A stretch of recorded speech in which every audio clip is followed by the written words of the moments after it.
Shoranur railway സ്റ്റേഷനിൽ വീണ്ടും കഞ്ചാവ് വേട്ട. ട്രെയിൻ കമ്പാർട്ട്മെന്റിൽ നിന്നും 3.7 കിലോ കഞ്ചാവ് റെയിൽവേ പോലീസ് പിടികൂടി. അന്യസംസ്ഥാനത്ത് നിന്നും കേരളത്തിലേക്ക് ട്രെയിൻ മാർഗം കഞ്ചാവ് കടത്തുന്നുണ്ടെന്ന രഹസ്യ വിവരത്തെ തുടർന്ന് പോലീസ് നടത്തിയ പരിശോധനയിലാണ് കഞ്ചാവ് കണ്ടെത്തിയത്. വ്യാഴാഴ്ച ഉച്ചയ്ക്ക് 12:30 ഷൊർണൂർ റെയിൽവേ സ്റ്റേഷനിലെ 7-ാം നമ്പർ പ്ലാറ്റ്ഫോമിലെത്തിയ തിരുവനന്തപുരം ശ്രീ ഗംഗാനഗർ എക്സ്പ്രസിലെ കമ്പാർട്ട്മെന്റിൽ നിന്നാണ് ബാഗിൽ സൂക്ഷിച്ച 3.7 കിലോ കഞ്ചാവ് കണ്ടെത്തിയത്. ട്രെയിനിൽ പോലീസിന്റെ പരിശോധനയുണ്ടെന്നറിഞ്ഞ പ്രതി കഞ്ചാവ് ഉപേക്ഷിച്ച് കടന്നു കളഞ്ഞതാവുമെന്നാണ് പോലീസിന്റെ നിഗമനം.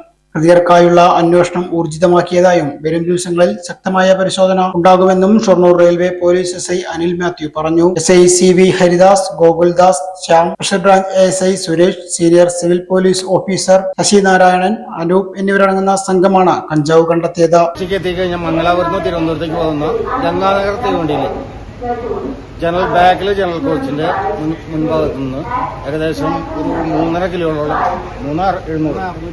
3,700 തൂക്കുള്ള കഞ്ചാവ് കണ്ടെടുക്കാൻ പറ്റി. വരും ദിവസങ്ങളിൽ കൂടുതൽ പരിശോധന ഉണ്ടാകുന്നതാണ്. കുറച്ചെങ്കിലും സമൂഹത്തിൽ എത്തുന്നത് തടയിടാൻ വരെ ഞങ്ങൾ ശ്രമിക്കും. പാലക്കാട് കൽമണ്ഡപം പ്രതിഭാ നഗറിൽ മോഷണം നടത്തിയ പ്രതി പിടിയിൽ. തെലങ്കാന സ്വദേശി മണിമാരൻ എന്ന സെട്ടിമണിയാണ് പോലീസിന്റെ പിടിയിലായത്. വ്യാഴാഴ്ച രാവിലെയാണ് നിരവധി മോഷണ കേസിൽ പ്രതിയായ സെട്ടിമണിയെ വൻ സുരക്ഷയോടുകൂടി കൽമണ്ഡപത്തെ മോഷണം നടന്ന വീടുകളിൽ തെളിവെടുപ്പിനായി എത്തിച്ചത്. ഇതിനിടയിലും പോലീസിന്റെ തോക്കെടുക്കാനുള്ള ശ്രമവും പ്രതി നടത്തി. തുടർന്ന് പോലീസ് അത് തടഞ്ഞു. പ്രതിയെ തിരിച്ചറിഞ്ഞ് അന്വേഷണം ആരംഭിച്ച സമയത്ത് കസ്ബ പോലീസ് നൽകിയ വിവരങ്ങളുടെ അടിസ്ഥാനത്തിലാണ് തമിഴ്നാട് മേട്ടുപ്പാളയം കാരമട സ്റ്റേഷൻ പരിധിയിൽ 25 പവൻ സ്വർണം കവർന്ന കേസിൽ പ്രതിയെ പിടികൂടിയത്. തെലങ്കാന ബോദ്രായ് ബോറക്കൊണ്ട വാറങ്കൽ സ്വദേശിയാണ് സെട്ടിമണി. കഴിഞ്ഞ മാസം 14-ന് അർദ്ധരാത്രിയാണ് കവർച്ച നടന്നത്. പൂട്ടിയിട്ട വീടുകൾ കുത്തിത്തുറന്നാണ് കവർച്ച നടത്തിയിരുന്നത്. ഒരു വീട്ടിൽ നിന്നും 7.50 ലക്ഷം രൂപയും മറ്റിവിടങ്ങളിൽ നിന്ന് 25,000 രൂപയുമാണ് നഷ്ടമായത്.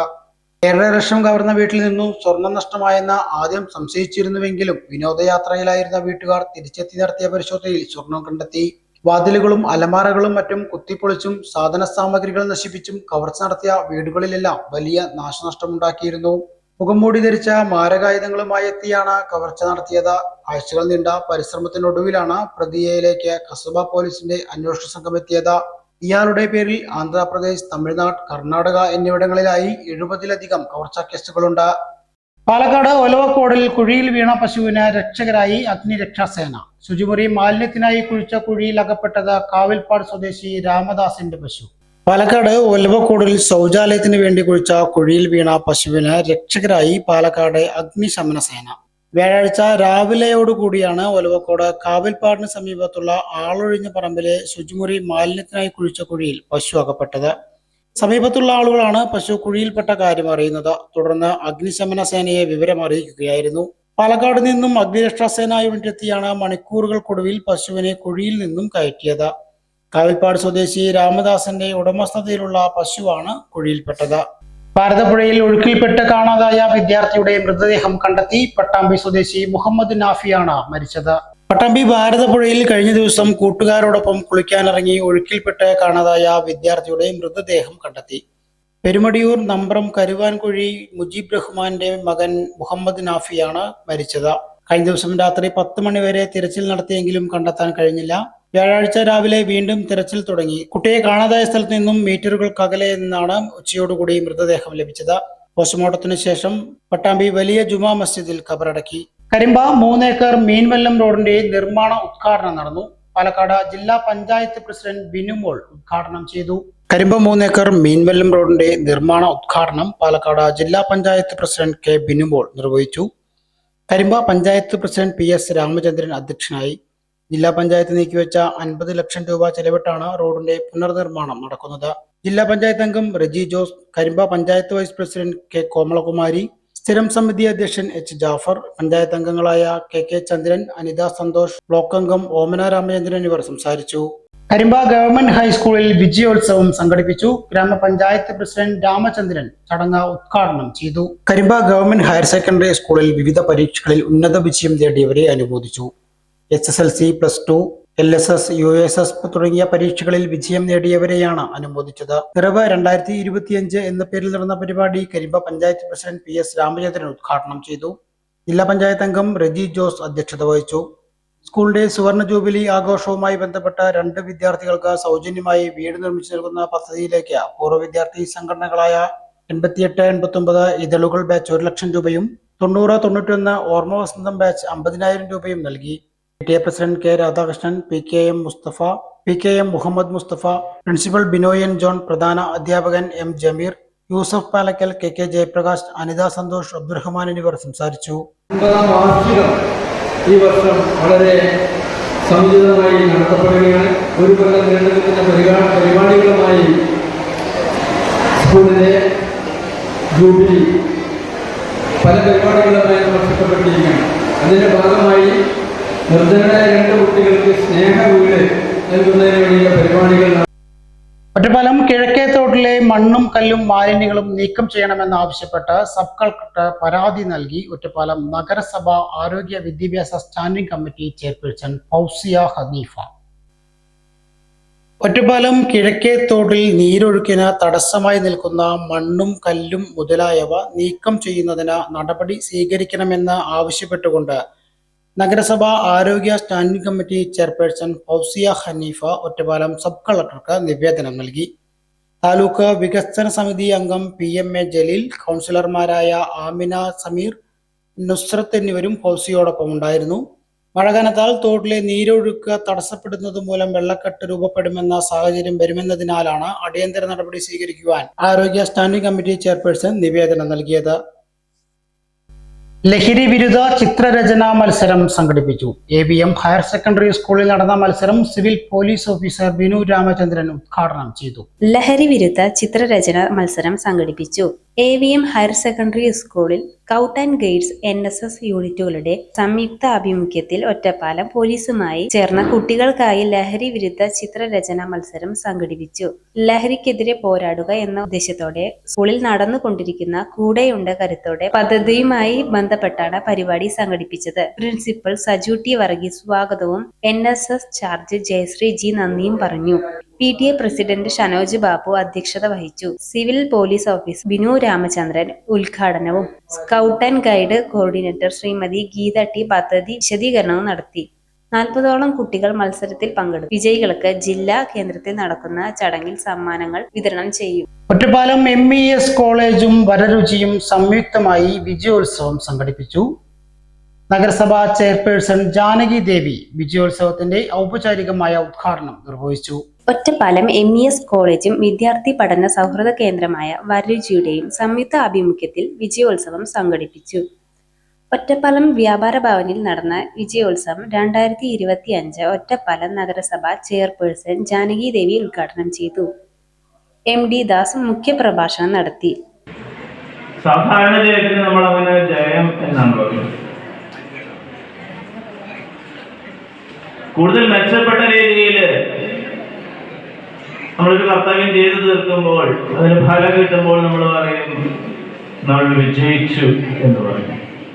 ഇത് നിങ്ങൾക്ക് എല്ലാവർക്കും ലഭിച്ചിരിക്കുന്ന അക്കാഡമിക് വിജയമാണ്.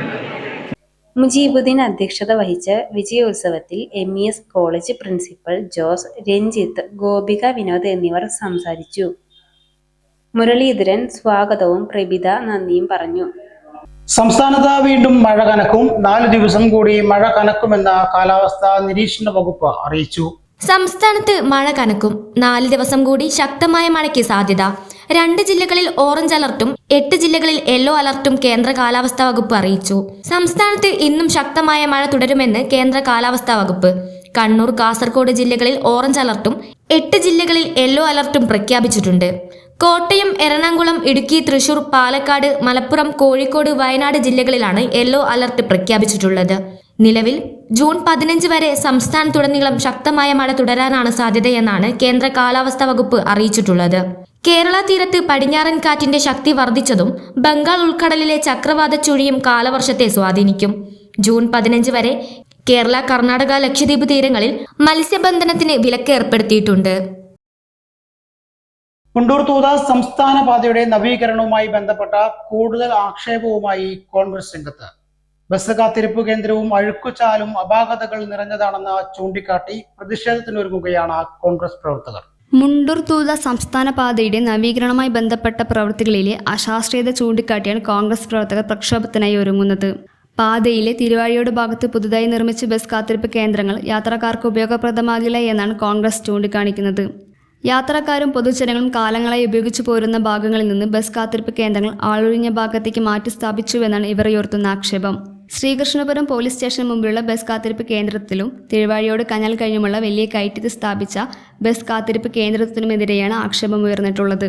ഈ മുണ്ടൂർ തൂത റോഡിൻ്റെ പ്രവൃത്തി അശാസ്ത്രീയമാണെന്ന് നമ്മൾ മുമ്പേ ആക്ഷേപം ഉന്നയിച്ചതാണ്. അത് പൊതുജനങ്ങളും പറയുന്നുണ്ട്. ഇത്ര നിരുത്തരവാദപരമായിട്ടുള്ള ഒരു പ്രവൃത്തി നമുക്ക് എവിടെ ഇതുവരെ കാണാൻ വേണ്ടി കഴിഞ്ഞിട്ടില്ല. ഇവിടെ ഈ ഡ്രൈനേജ് കൂടെ വെള്ളം പോകുന്നില്ല. അത് അടുത്ത വീട്ടുകളിലേക്കൊക്കെയാണ് വെള്ളം കയറി അവർക്കവിടെ ജീവിക്കാൻ പറ്റാത്ത, അവരുടെ വീടുകൾക്ക് ഭീഷണിയാവുന്ന ഒരവസ്ഥ ഉണ്ട്. അപ്പോൾ ഡ്രൈനേജിലൂടെ വെള്ളം ഒഴുകി പോകുന്നില്ല, അതാണ് ഒരു യാഥാർത്ഥ്യം. പിന്നെ അതുപോലെ തന്നെ ഇപ്പോൾ ഈ പ്രവർത്തന ഭാഗമായിട്ട് ബസ് വെയിറ്റിംഗ് ഷെഡുകൾ ഉണ്ടാക്കിക്കൊണ്ടിരിക്കുകയാണ്. ഈ വെയിറ്റിംഗ് ഷെഡുകൾ മുഴുവൻ ആരും ബസ് കാത്ത് നിൽക്കാത്ത വിജനമായ സ്ഥലങ്ങളിലാണ് ഇത് നിർമ്മിച്ചിട്ടുള്ളത്. ഇപ്പോൾ ഉദാഹരണത്തിന് പാലക്കാട് റോഡിൽ പോലീസ് സ്റ്റേഷന് കഴിഞ്ഞാൽ മണിയാണി റോഡിനും ഇടയ്ക്ക് അവിടെ ആരും ബസ് കാത്ത് നിൽക്കുന്നില്ല. നേരെ മറിച്ച് ഒരു 150 മീറ്റർ അപ്പുറത്താണെങ്കിൽ അവിടെ ആളുകൾ ബസ് കാത്ത് നിൽക്കുന്ന സ്ഥലമാണ്. അപ്പോൾ ആളുകൾ ബസ് കാത്ത് നിൽക്കുന്ന സ്ഥലത്തല്ല ഈ വെയിറ്റിംഗ് ഷെഡുകൾ ഉണ്ടാക്കിയിട്ടുള്ളത്, നേരെ വിജനമായ സ്ഥലത്താണ്. ആർക്കും അതുകൊണ്ട് ഉപകാരമില്ല. ഏറെ വിചിത്രമായ ഒരു വെയിറ്റിംഗ് ഷെഡ് നിർമ്മാണം എന്ന് പറയുന്നത് ഈ കണ്ണൻ സ്മാരകത്തിൻ്റെ അവിടെയാണ്. പാലക്കാട് ഭാഗത്തേക്ക് പോകുന്നവരും അതേപോലെ തന്നെ ചെർപ്പളശ്ശേരി ഭാഗത്തേക്ക് പോകുന്നവരും ആ കയറ്റം കഴിഞ്ഞ് നിലവിലാണ് ബസ് കാത്ത് നിൽക്കുന്നത്. അവിടെ വെയിറ്റിംഗ് ഷെഡുകളുണ്ടായിരുന്നു, കണ്ണൻ സ്മാരക വെയിറ്റിംഗ് ഷെഡ് എന്നൊക്കെ പറഞ്ഞിട്ട്. പക്ഷേ ഇപ്പോൾ വെയിറ്റിംഗ് ഷെഡ് പണിയെടുത്തിട്ടുള്ളത് ആളുകൾ ബസ് കാത്ത് നിൽക്കുന്നിടത്തല്ല എന്ന് മാത്രമല്ല, കടും കയറ്റമാണ്, കുത്തനെയുള്ള ഇറക്കമാണ്. അതിന് നടുവിൽ അവിടെ ബസ് കാത്ത് നിൽക്കുന്നത് പോയിട്ട് ഒരാൾ ഇവിടെ നിൽക്കില്ല. അവിടെ ബസ് കാത്ത് നിൽക്കാൻ പറ്റൂല, അവിടെ ബസ് നിർത്താനും പറ്റില്ല. അങ്ങനത്തെ ഒരു സ്ഥലത്താണ് ആ വെയിറ്റിംഗ് ഷെഡ് നിർമ്മിച്ചിട്ടുള്ളത്, ഈ കണ്ണൻ സ്മാരകത്തിൻ്റെ അവിടെ. അപ്പോൾ മാത്രമല്ല, വലിയ അപകട സാധ്യത ഭാവിയിലുണ്ടാവും. കാരണം ഒരു ബസ് വരുന്ന സമയത്ത് ആരെങ്കിലും ക്രോസ് ചെയ്ത് പോയാൽ കുത്തനെയുള്ള ഇറക്കമാണ്, അപകട സാധ്യത വളരെ വലുതാണ്. അപ്പോൾ അല്ല, പിന്നീട് ആക്ഷേപം പറയുമ്പോൾ അവർക്കൊരു പുച്ഛഭാവമാണ്. നിങ്ങൾക്ക് ആരുടെ അത് ചോദിക്കാൻ എന്നുള്ളൊരു പുച്ഛഭാവമാണ് അവർക്ക്. ഒരു ഉത്തരവാദിത്തമുള്ള ഒരാളും അതിനെ സംബന്ധിച്ച് പ്രതികരിക്കുന്നില്ല. പരാതി പറഞ്ഞാലോ തെറ്റുകൾ ചൂണ്ടിക്കാണിച്ചാലോ. തലയിൽ താമസമില്ലാത്ത ആളുകൾ പോലും ഈ ചെയ്യാത്ത പ്രവൃത്തിയാണ് ഈ ഉദ്യോഗസ്ഥരും കോൺട്രാക്ടർമാരും ചെയ്യുന്നത്. പിന്നെ ഏറെ ഒരു വിചിത്രമായി തോന്നുന്നത്, കാള പറ്റൂ എന്ന് പറയുമ്പോഴത്തേക്കും കയറെടുക്കുന്ന രാഷ്ട്രീയ പ്രസ്ഥാനങ്ങൾ ഇവിടെ ഉണ്ട്. ഒരാളും ഉരിയാടുന്നില്ല എന്ന് മാത്രമല്ല, മൗനവ്രതത്തിലാണ്. ഇതിൽ നിന്ന് മനസ്സിലാക്കുന്നത് ഈ കോൺട്രാക്ടർമാർ ഇവരെ വിലക്കെടുത്തിരിക്കുന്നു എന്ന് വേണം സംശയിക്കാൻ. കാരണം ആരും പ്രതികരിക്കുന്നില്ല. ഇത്രയും തോന്നിവാസം, ഇത്രയും ജനോപകാരപ്രദമല്ലാത്ത പൊതുപണം ഇങ്ങനെ വേസ്റ്റ് ആക്കുന്ന ഈ പ്രവൃത്തി കണ്ടിട്ടും ജനങ്ങൾ മൂക്കത്ത് വിരൽ വയ്ക്കുക. ഇത് ചോദിക്കാനും പറയാനും ആരും ഇല്ലാത്തൊരവസ്ഥ. പറഞ്ഞാൽ ഉദ്യോഗസ്ഥന്മാർക്ക് അതിനകത്ത് യാതൊരു റെസ്പോൺസും ഇല്ല. തിരുവാഴിയോട് സെന്റർ എത്തുന്നതിന് മുമ്പുള്ള മന്നത്ത് ഗണപതി ക്ഷേത്ര പരിസരത്ത് നിർമ്മാണ പ്രവർത്തികൾ പൂർത്തീകരിച്ച അഴുക്കുചാലിനെതിരെ പ്രദേശവാസികളും ആക്ഷേപം ഉന്നയിച്ച് രംഗത്തെത്തി. വെള്ളം റോഡിലത്തെ വെള്ളം ഓളടിച്ചിട്ട് ഞങ്ങളെ വീട്ടിലേക്ക് വരിക. താണ സ്ഥലമല്ല, അതുകൊണ്ട് വേറെ ബുദ്ധിമുട്ടുണ്ടല്ലോ. ചെറിയ കുട്ടികളൊക്കെ ഉള്ളതല്ലേ. അങ്ങനെ തന്നെ വെള്ളം ഒഴിഞ്ഞു പോണില്ല. കാരണം ഇപ്പൊ റോഡ് ഇത് ഡ്രൈവിട്ട് ശരിയല്ല, പിന്നെ ഓവ് വെച്ചത് ശരിയല്ല. അതിനെ കാരണം അല്ല, ഒന്നുമില്ല. മുമ്പ് വന്നിരുന്നില്ലല്ലോ.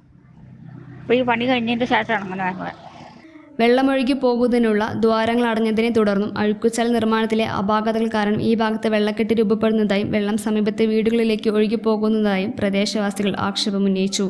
പാതയുടെ നവീകരണവുമായി ബന്ധപ്പെട്ട് വലിയ അപാകതകൾ സംഭവിച്ചിട്ടുണ്ടെന്നും വിഷയത്തിൽ ശക്തമായ സമരവുമായി രംഗത്തിറങ്ങാനാണ് കോൺഗ്രസിന്റെ തീരുമാനം.